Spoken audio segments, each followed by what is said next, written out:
avec moi dans Jean 3, 18. Ça dit, « Celui qui croit en lui n'est point jugé, mais celui qui ne croit pas est déjà jugé parce qu'il n'a pas cru au nom du Fils unique de Dieu. » Merci. Et pour les chants de préparation, nous avons quelque chose de spécial.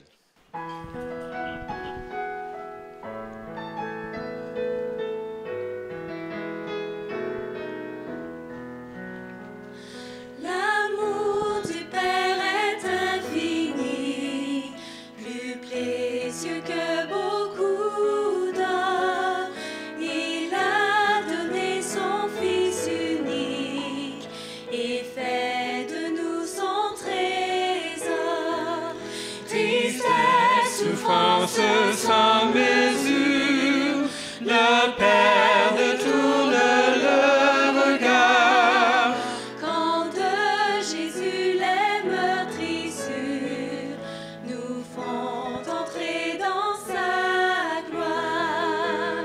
Si haut, si fort, si grand est son amour. Voyez cet homme sur la croix, pourtant mon péché il meurt. Honte, j'entends aussi ma voix, s'unir au cri des mon cœur. Mon péché l'a cloué au bois, il dit tout est accompli. Il insouffle sa vie en moi, ma vie passée est finie. Si haut, si fort, si grand est son amour pour nous.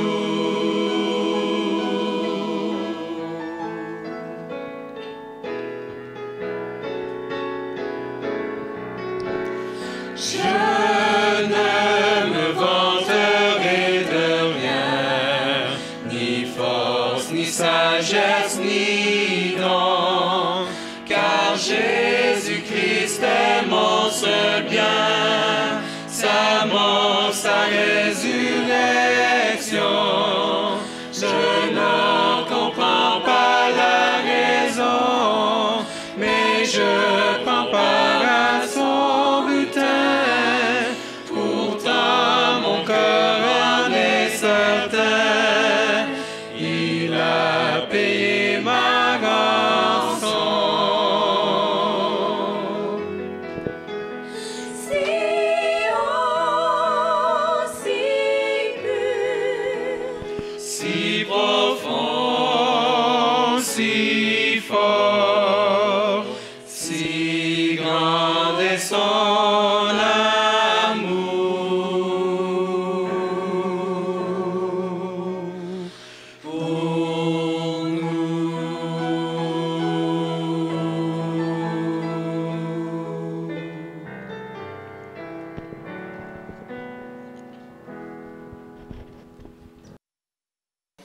Alors, pour débuter, je vous raconte une petite histoire. Ça s'est passé il y a plus de 200 ans.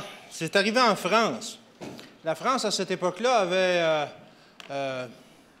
comme pour joindre l'utile au désagréable, au lieu de l'utile à l'agréable, c'est qu'on utilisait les prisonniers qui avaient été condamnés pour ramer dans des galères.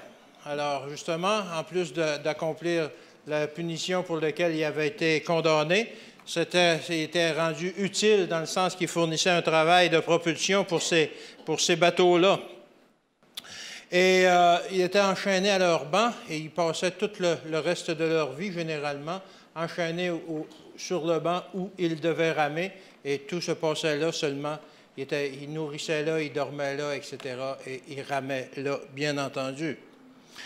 Alors, un jour qu'il y avait une galère qui était au port, c'est arrivé à Toulon. Il y avait un diplomate de distinction qui était venu pour visiter ces galères-là. Et puis, de sa prérogative, de son droit, de sa fonction, il avait le droit de libérer un des prisonniers de son choix. Alors, il est allé visiter une galère, et puis il est descendu dans la cale et s'est mis à discuter avec tous les galériens, puis pour savoir lequel il allait libérer, parce qu'il ne les connaissait pas vraiment. Alors, il s'est mis à jaser avec eux autres, puis il a découvert que presque sans exception, les prisonniers attribuaient leur condamnation à quelques injustices. « Ah, c'est pas moi qui a commis le crime auquel on m'accuse, ça a été une fausse accusation, il y a eu une erreur d'identité ou il y a eu une méprise ou autre chose de ce genre. » Tout le monde se disait « Non, non, je ne suis pas coupable, vous devriez me libérer, moi, parce que, justement, je ne suis pas coupable de ce dont on m'accuse. » Jusqu'au moment où il a rencontré un des galériens qui lui a dit « Moi, il dit, moi, j'ai été un criminel endurci. J'ai mérité la mort et même j'ai été condamné à mort.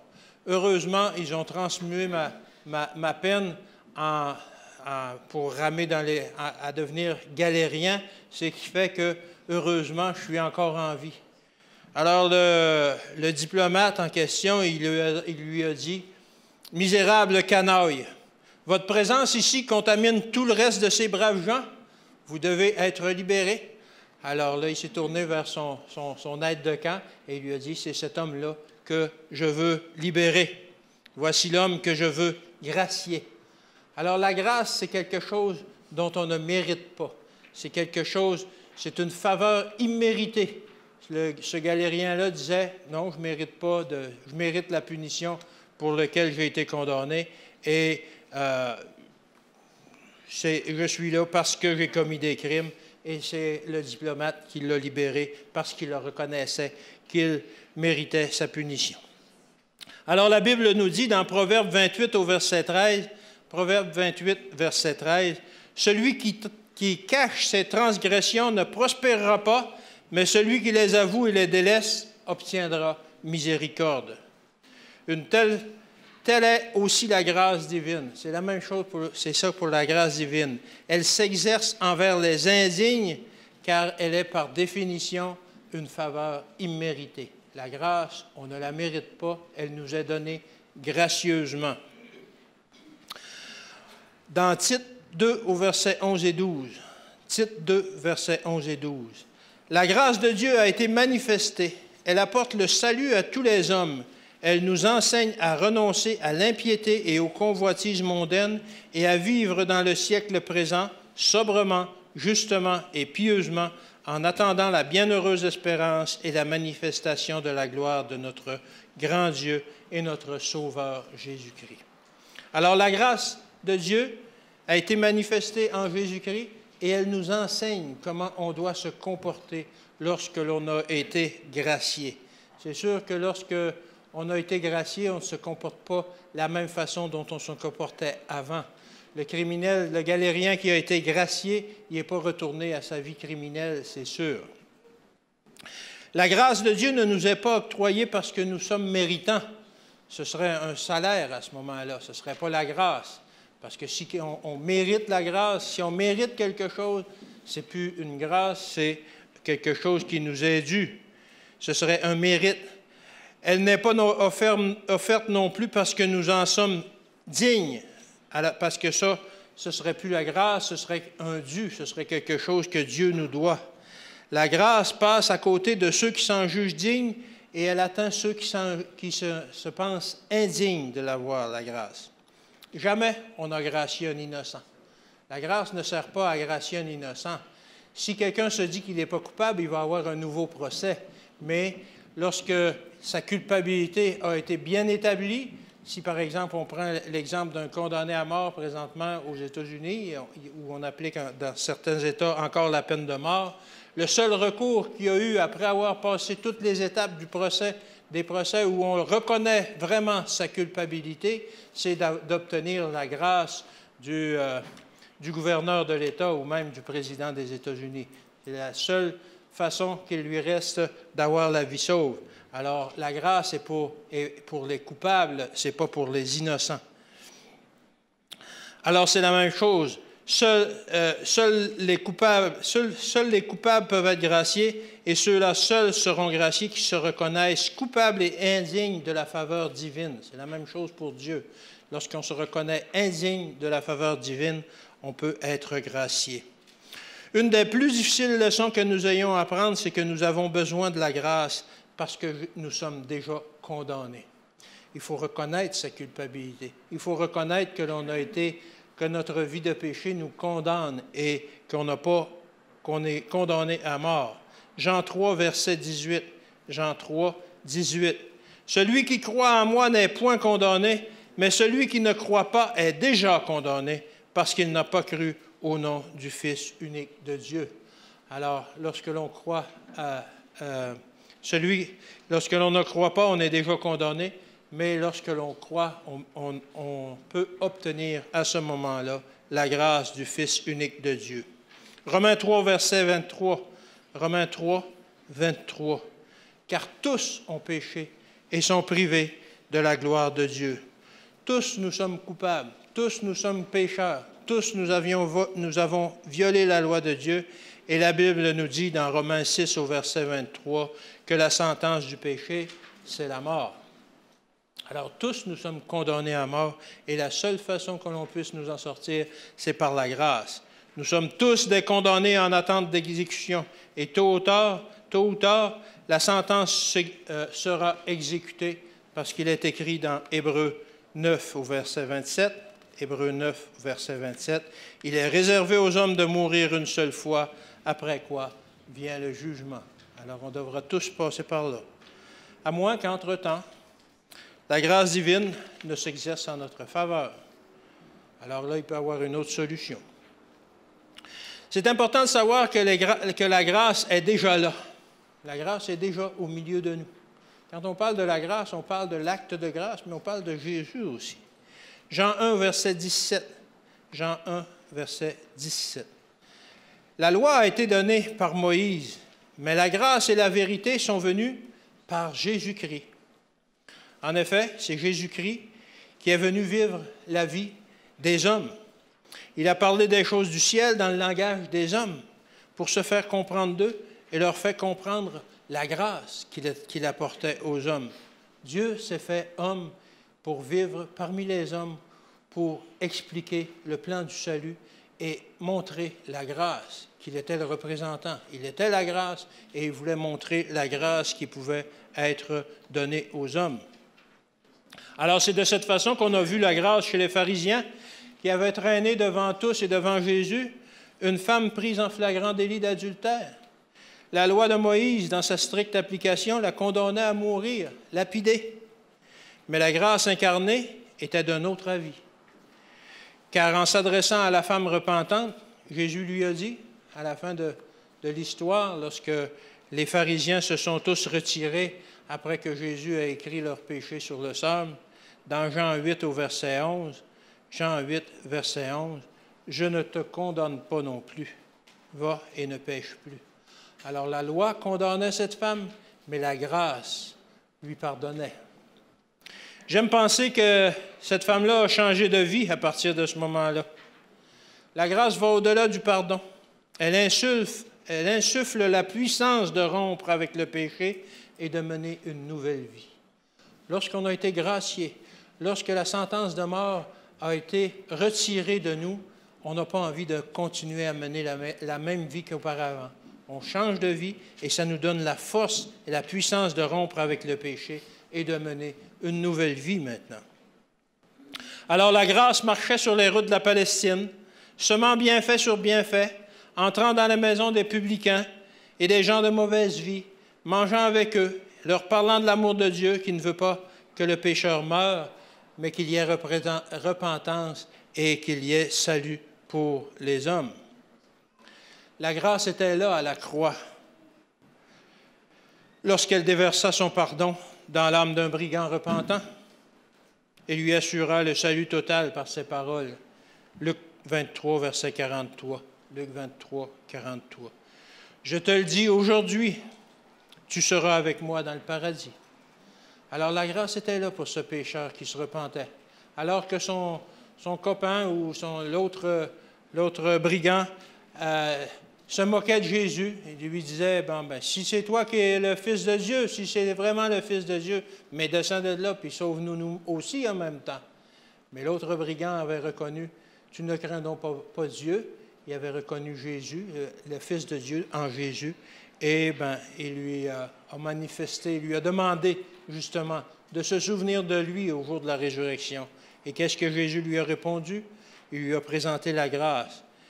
Je te le dis aujourd'hui, tu seras avec moi au paradis, dans le paradis.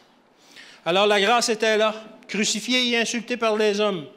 Et malgré tout, elle demandait quand même pardon pour ses bourreaux en ces termes. Luc 23, verset 34, « Père, pardonne-leur, ils ne savent pas ce qu'ils font. » Malgré tout ce qui lui était fait, malgré toute la souffrance qu'on lui infligeait, Jésus était là avec la grâce, Jésus était la grâce et il demandait pardon pour ses bourreaux.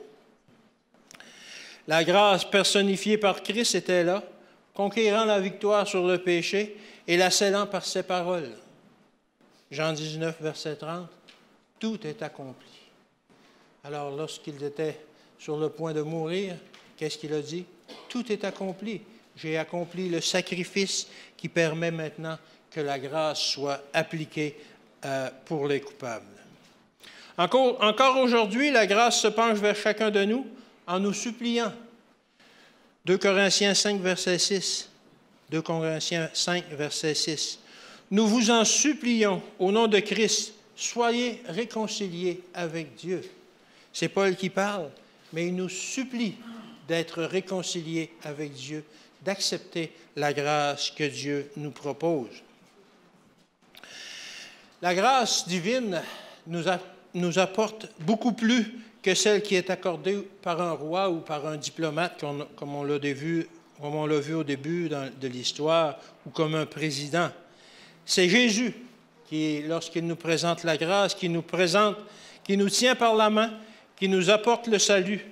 Non pas un salut probable ou un salut incertain, ça va peut-être arriver, ça n'arrivera peut-être pas, mais bon, on va faire confiance un peu. Non, ce qu'il nous présente, c'est un salut parfait, total et éternel. Jésus a accompli le sacrifice final pour le pardon des péchés, pour que nous puissions bénéficier de la grâce. Quelqu'un de gracié, c'est quelqu'un de sauvé et qui s'approprie par la foi les promesses d'un Dieu qui ne peut pas mentir. Dieu ne peut pas mentir. Romains 8, verset 1. Il n'y a maintenant aucune condamnation pour ceux qui sont en Jésus-Christ. C'est une bonne nouvelle, n'est-ce pas? Lorsque l'on est en Jésus-Christ, il n'existe plus aucune condamnation. Peu importe que les hommes diront de vous, vous menez une drôle de vie, que vous êtes des drôles de gens parce que vous croyez en Dieu, Dieu il dit qu'il n'y a plus de condamnation contre vous. Ce que les hommes pensent, ce que les hommes disent, ça n'a pas d'importance. Ce qui est important, c'est justement le jugement de Dieu maintenant qui vous a délivré, qui vous a gracié de votre condamnation, de notre condamnation. Et cette grâce s'étend à tous les hommes, sans distinction, quelle que soit notre position sociale, notre position financière, notre culture, notre religion, de quelque race que nous appartenions, quelle que soit la couleur de notre peau, de l'éducation reçue, nous pouvons nous prévaloir de la grâce de Dieu parce que tous en ont besoin, selon qu'il est écrit dans Romains 3 au verset 23. Il n'y a pas de juste, pas même un seul. Tous ont péché et sont privés de la gloire de Dieu. Alors tous les gens de la terre, je ne sais pas comment on est, 7 milliards, tous ont besoin justement de la grâce parce que tous sont des pécheurs et sont privés de la gloire de Dieu. Il y a un prédicateur qui se nommait Brownlow North, qui a vécu de 1810 à 1875 et qui se promenait un peu partout aux États-Unis pour annoncer la bonne nouvelle du salut par Jésus. Cet homme-là avait vécu la première partie de sa vie loin du Seigneur et il avait fait toutes sortes de choses de mal. C'était vraiment quelqu'un qui avait poussé le paroxysme jusqu'au bout et il avait mené une vie de débauche, etc., et jusqu'au moment de sa conversion, où il devint un puissant témoin pour Christ. Alors, un soir qu'il entrait dans un lieu pour prêcher, il y a quelqu'un qui lui a glissé dans la main une lettre. Et il a pris un moment pour s'y retirer avant sa prédication pour lire la lettre. Et qu'est-ce que ça disait? Ça disait ceci. C'était quelqu'un qui avait rédigé ça. Ça lui disait, « Branlow, vous êtes un infect hypocrite. Vous souvenez-vous de ce qui s'est passé en tel lieu, à telle date, et de la part à laquelle vous avez prise dans chacune de ces occasions? » Et une liste de détails dans la lettre disait justement toutes les choses qu'il avait accomplies dans son ancienne vie, comment il avait été méchant, etc. Et la lettre se terminait ainsi. « Maintenant, misérable hypocrite, vous savez que chaque mot de cette lettre est vrai. Oserez-vous, après l'avoir lu, monter sur l'estrade et prêcher ce que vous appelez l'Évangile? » Jamais vous allez oser aller prêcher l'Évangile après avoir lu cette lettre, alors qu'on sait ce que vous avez fait dans votre vie. Alors le pauvre Branlow fut tout décontenancé. Il a mis la lettre dans sa poche, il a prié, et le moment venu où il devait parler, il a commencé par ces paroles. 1 Timothée 1, verset 15. 1 Timothée 1, verset 15. Ça dit ceci. « C'est une parole certaine et entièrement digne d'être reçue, que Jésus-Christ est venu dans le monde pour sauver des pécheurs. » Et il s'est arrêté là et il a dit, « dont je suis le plus grand. » Il a poursuivi en disant, « Mes amis, en rentrant ici ce soir, il y a une lettre qui m'a été donnée qui décrit toute mon ancienne vie. Je ne sais pas qui l'a écrite, mais je me rends compte qu'il connaît très bien ma vie. Et tout ce que je peux dire, c'est qu'il a complètement raison. Et qu'il y a 3 choses que je peux dire à propos de cette lettre. La première, c'est que, comme je vous l'ai dit, tout ce qu'il a écrit est vrai. Tout ce qu'il a écrit, c'est vrai. Toutes les actions qu'il décrit dans cette lettre, oui, je les ai commises. Plaise à Dieu que je puisse défaire ce que j'ai fait, mais cela est au-dessus du pouvoir des hommes et au-dessus du pouvoir de Dieu. Ce qui a été fait, a été fait. Dieu sait que c'est vrai, et je confesse avec douleur et honte que tout cela est bien vrai. La deuxième chose que je peux dire, c'est que tout est pardonné. Dieu sait que c'est pardonné, car lui-même m'a pardonné. Et je sais, moi-même, qu'il m'a pardonné. Alors, ces choses-là ont été pardonnées par Dieu. La troisième chose que j'ai à dire, c'est que si Dieu, par l'amour de Jésus-Christ, peut pardonner les péchés d'un pécheur comme Branlow North, il n'y a pas dans tout le monde un trop grand pécheur à qui Dieu ne peut pas pardonner ses péchés. Oui, cette grâce s'étend à tous ceux qui ont péché, et cette grâce est aussi pour nous. Peu importe la quantité de péchés qu'on aura à lui présenter, Dieu est là, est prêt à nous pardonner. Dieu est prêt à nous donner la grâce. La grâce ne nous arrache pas seulement aux conséquences éternelles du péché, elle nous enseigne aussi un genre de vie digne du salut qu'elle apporte.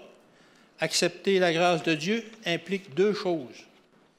Que l'on renonce à notre ancienne vie, la vie que l'on menait avant, la vie de péché qui était l'autre, et que l'on adopte un autre genre de vie, que l'on décide de changer et que l'on veuille maintenant mener une vie en accord avec les enseignements de Jésus. Alors on doit renoncer à quelque chose. On doit renoncer à cette vie-là. Mais tout d'abord, avant de renoncer à tout ça, il y a quelque chose de plus important que nous devons renoncer, et c'est ça qui est souvent le plus difficile, c'est ça qui fait souvent le plus mal, c'est qu'on doit renoncer à nous-mêmes. Après ça, il y a le renoncement à toutes ces choses. Alors, lorsqu'on a décidé de recevoir la grâce, lorsqu'on a décidé de se convertir et de donner notre vie à Jésus, on oublie notre français. On perd la façon dont on a appris de conjuguer. Au début, je conjuguais, lorsqu'on apprend à conjuguer en français, c'est « je », « tu », « il », etc. Mais quand l'Esprit est venu habiter dans mon cœur, il a changé l'ordre des choses. Il nous fait inverser la façon dont on conjugue en français. Il fait inverser l'ordre de mes priorités. Maintenant, on conjugue à l'envers. On commence par « il ». Les intérêts de Dieu en première place. Matthieu 6, verset 33. Que personne ne cherche son propre intérêt, mais que chacun cherche celui d'autrui. Alors, on commence par conjuguer par « il ». Ensuite, c'est « tu », ceux du prochain, à la deuxième place. 1 Corinthiens 10, verset 24. La deuxième partie. Mais que chacun cherche celui d'autrui, l'intérêt d'autrui. Et on finit par le « je », le nôtre, à la troisième place. Il, tu et je. Dans Corinthiens 10 au verset 24 encore, c'est le début du verset, que personne ne cherche son propre intérêt. Alors, on apprend à conjuguer à l'envers. Mais la Bible nous demande aussi de renoncer à autre chose. Par exemple, nous devons renoncer aux mondanités, à toutes les choses qui nous plaisaient avant. 1 Jean 2, verset 16. 1 Jean 2, verset 16, ça nous dit « La convoitise des yeux, la convoitise de la chair, l'orgueil de la vie ne viennent point du Père, mais du monde. » Alors, si on veut se séparer du monde, si on veut cesser de mener la même vie que l'on menait avant, qui était mondaine, on doit s'éloigner de ces choses-là. La convoitise de la chair, l'orgueil de la vie, ça ne vient pas du Père, mais du monde. Quand nous faisons confiance à Dieu, on n'a plus à convoiter quoi que ce soit, car Dieu nous promet qu'il va nous donner au-delà de nos besoins. Emmanuel nous a raconté l'histoire tout à l'heure dont il faisait mention du verset, que Dieu s'occupait de tous nos besoins. Il s'occupe des besoins des petits oiseaux. Pourquoi ne s'occuperait-il pas de nos besoins? On voit ça, il va s'occuper de nous dans Romains 1, verset 16. Romains 1, 16. « Car je n'ai point honte de l'Évangile, c'est une puissance de Dieu pour le salut de quiconque croit. » Alors, quand on est sous le joug du péché, on n'a pas de puissance. On fait juste ce que l'on peut. On accomplit juste ce que l'on peut, on n'accomplit pas ce que l'on veut. Mais lorsque on a la puissance de l'Évangile, ça nous dit que c'est une puissance pour le salut de celui qui croit. Non seulement une puissance qui va nous conduire à la vie éternelle, mais une puissance qui va nous amener justement à avoir ce que l'on a besoin chaque jour de notre vie. C'est aussi renoncer à certains amis. La grâce nous amène à renoncer à certains amis dont la compagnie ne saurait pas nous être profitable. Parfois, on veut s'associer à des gens pour des entreprises ou on a des amis qui nous amènent loin de Dieu. Alors, il faut parfois renoncer à certains amis. 1 Corinthiens 15, verset 33. 1 Corinthiens 15, 33. « Ne vous y trompez pas, les mauvaises compagnies corrompent les bonnes mœurs. » Alors, il faut s'éloigner de ces gens-là. Il faut s'éloigner, ça ne veut pas dire de ne plus les fréquenter pour leur présenter le message du salut, mais ne plus les fréquenter pour faire parfois les mêmes choses qu'eux. Si leurs amusements sont frivoles et qu'ils ne croient pas en Dieu et qu'ils font toutes sortes de choses, il faut à ce moment-là s'éloigner de ces gens-là. Il y a des métiers aussi ou des associations auxquelles il faut renoncer parce qu'ils sont incompatibles avec la justice de Dieu. Je pense à ces professions où, dans le milieu des affaires, où certains gens vont avoir un peu la morale, comme on dit, élastique, où ils vont parfois surfacturer, où ils vont faire des choses qui sont contre les commandements de Dieu. À ce moment-là, il faut justement s'éloigner de ces professions-là. Il y a aussi des endroits auxquels il faut renoncer. Alors, on n'ira pas au casino, on n'ira pas dans les bars. Les chrétiens doivent fréquenter des endroits honorables et éviter ceux qui déshonorent l'être humain et exploitent ses travers. Effectivement, que ces lieux-là, ces places-là, où on exploite la faiblesse humaine, dans les jeux de hasard, dans les choses comme ça, ou dans les bars où on exploite le vice. Ce n'est pas la place pour un chrétien. Le Seigneur a promis dans 1 Samuel 2, verset 30, 1 Samuel 2, verset 30, « J'honorerai celui qui m'honore, et ceux qui me méprisent seront méprisés. » Alors Dieu nous promet des bénédictions. Si on honore Dieu parce qu'on ne fréquente pas ces lieux-là, parce qu'on veut avoir une vie justement honnête, etc., Dieu va nous honorer. Mais ceux qui le méprisent seront méprisés. La grâce nous enseigne aussi à vivre sobrement. Sobre quant à la mode. L'apôtre Pierre, conduit par le Saint-Esprit, a dit dans sa première lettre, dans 1 Pierre 3, versets 3 et 4, 1 Pierre 3, 3 et 4, « Ayez non cette parure extérieure qui consiste dans les cheveux tressés, les ornements d'or ou les habits qu'on revêt, mais la parure intérieure est cachée dans le cœur, la pureté incorruptible d'un esprit doux et paisible qui est d'un grand prix devant Dieu. » Alors, ce n'est pas nos vêtements, nos beaux vêtements, nos habits, tout ça qui est un grand prix devant Dieu, c'est notre caractère, c'est ce que l'on a à l'intérieur, la pureté incorruptible d'un esprit doux et paisible, comme le dit ce verset-là, qui est un grand prix devant Dieu. Alors, il s'adresse ici aux femmes, mais pourquoi ça ne s'appliquerait pas aux hommes aussi? Le Seigneur ne se vêtait pas comme un original, sa distinction, il la tenait par ses vêtements. Oui, on voyait que c'était quelqu'un de pas comme les autres, mais on voyait surtout sa distinction par son caractère, le caractère qu'il répandait autour de lui, la bonté qu'il répandait autour de lui. Ça nous enseigne aussi à vivre sobrement dans notre vocabulaire. Dans Éphésiens 5, verset 4, Éphésiens 5, 4, « Qu'on n'entende ni paroles grossières, ni propos insensés ou équivoques, choses qui sont contraires à la bienséance, mais qu'on entende plutôt des actions de grâce. » Alors, qu'est-ce qu'on entend de notre bouche lorsque l'on fréquente des gens? À l'Église, on entend toutes des belles paroles. Si on sort un peu de l'Église durant la semaine, comment est-ce qu'on parle? Est-ce qu'on a le même langage qu'on a durant la journée du sabbat? Est-ce qu'on a le même langage envers les gens de l'extérieur que l'on a envers les gens de notre famille ou les gens de notre Église? Ou est-ce que parfois on s'échappe puis on méprise et on insulte et on accuse, etc., etc., etc.?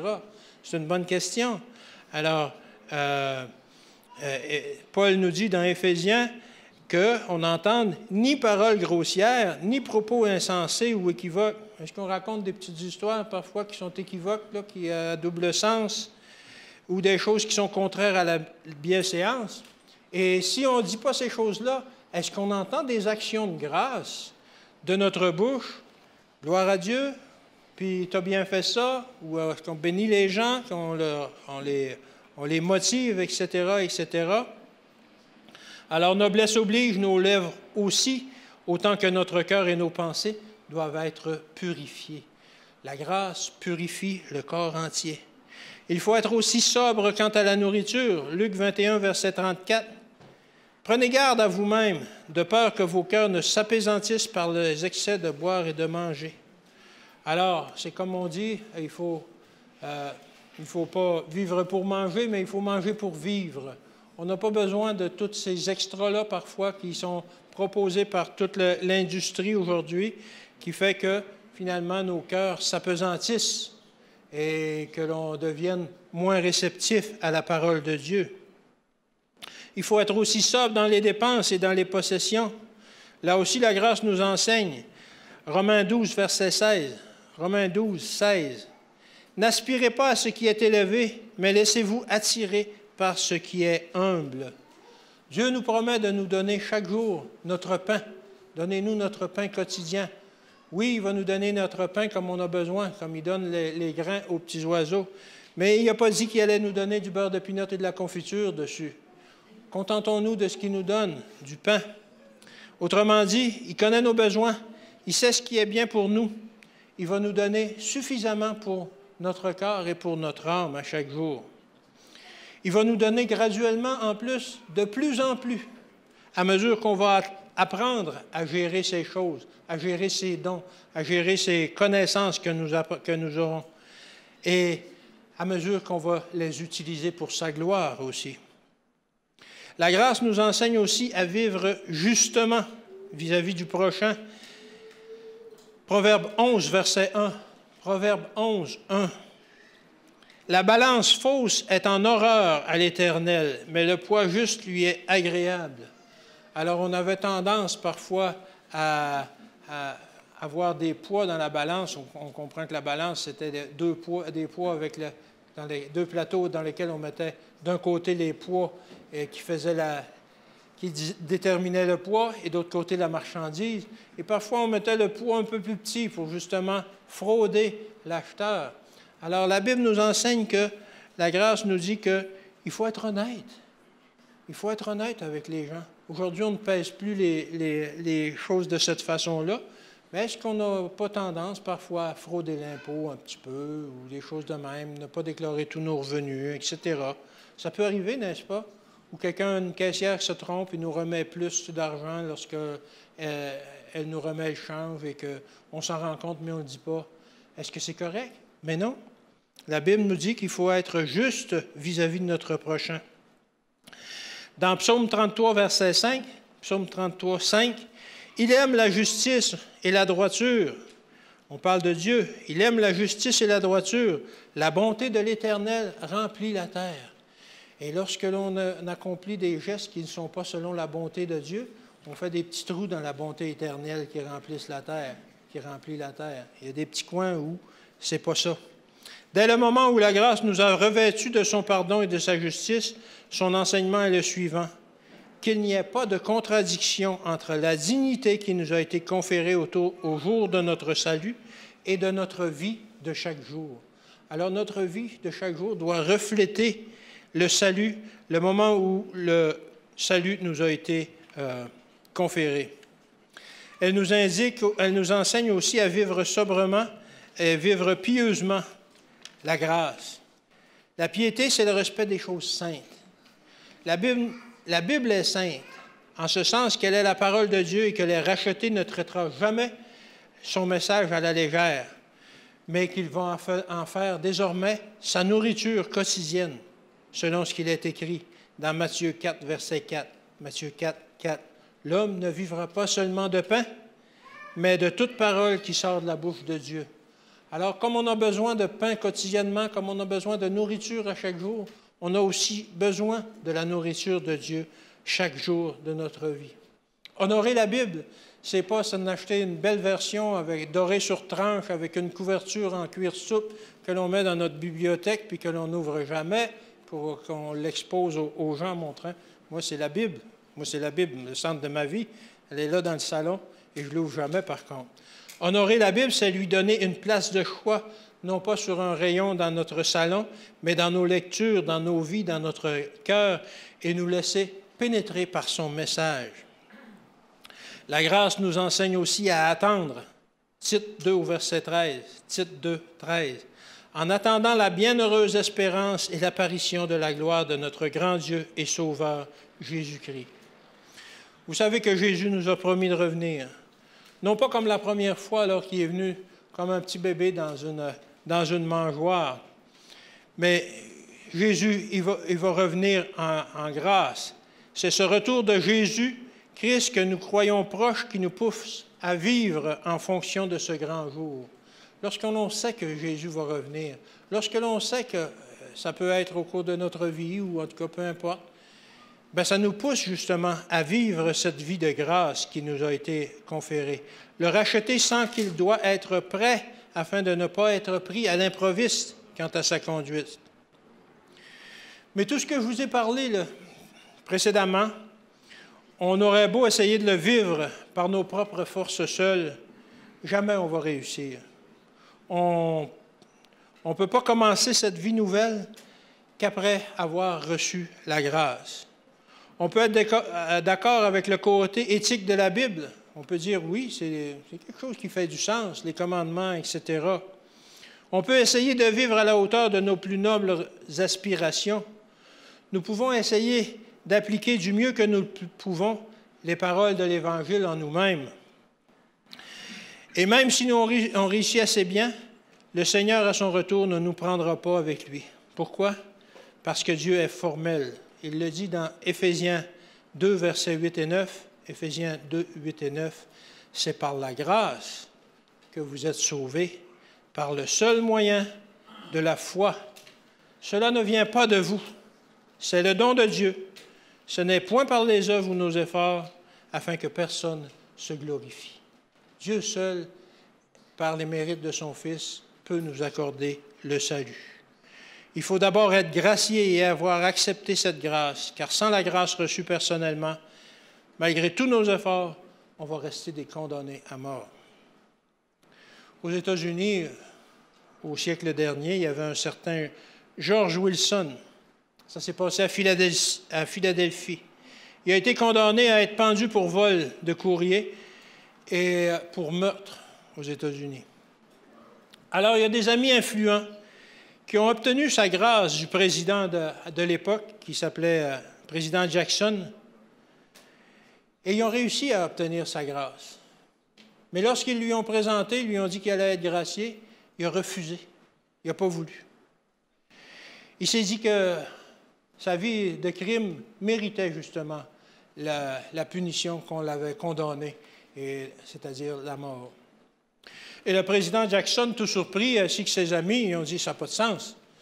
Tu as la grâce présidentielle et tu la refuses. » Et ils sont allés dans tous les tribunaux et ont fait toutes les étapes de la justice pour savoir est-ce qu'ils pouvaient lui donner la grâce de façon forcée, c'est-à-dire le forcer à accepter la grâce, parce que la grâce était là, malgré la condamnation que lui avait été donnée. Et la conclusion des tribunaux, c'est que la grâce ne peut pas être forcée. On ne peut pas forcer quelqu'un à accepter la grâce. Quelqu'un doit accepter la grâce de tout cœur. Et finalement, M. Wilson, il a été pendu pour ses crimes, avec la grâce qui était là sur le bureau du président, du juge qui l'avait condamné, malgré que la grâce présidentielle lui avait été accordée. Alors, c'est la même chose pour nous. Notre acte de grâce a été signé, voici 2000 ans, non avec de l'encre, mais avec le sang de Jésus. Dans 1 Jean 1, verset 7, 1 Jean 1, verset 7, le sang de Jésus-Christ, son Fils, nous purifie de tout péché. Alors, l'acte de grâce est là. L'acte qui nous sauve de l'accusation, l'acte de la condamnation à mort que nous méritons, bien, il est déjà là. Il a déjà été signé par Jésus avec son propre sang. Alors, c'est à nous seuls, d'étendre la main en cet instant et de saisir par la foi l'acte de grâce que Dieu nous tend. Amen. Si vous voulez vous lever, on va chanter le dernier cantique, 268. Jésus, par ton sang précieux.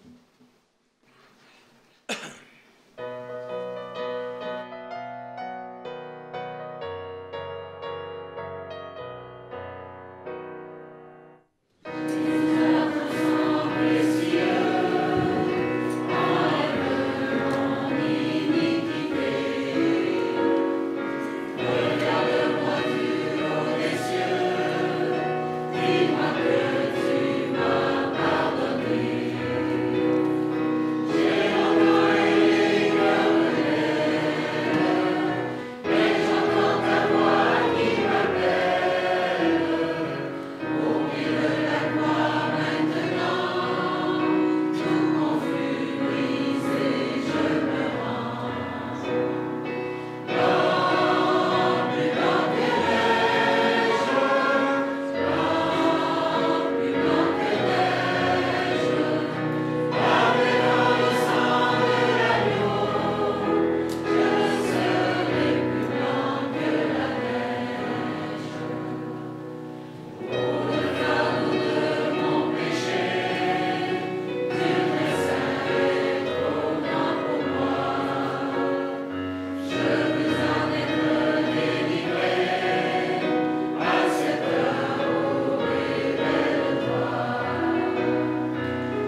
Oui, Seigneur, merci pour ce salut que tu nous offres.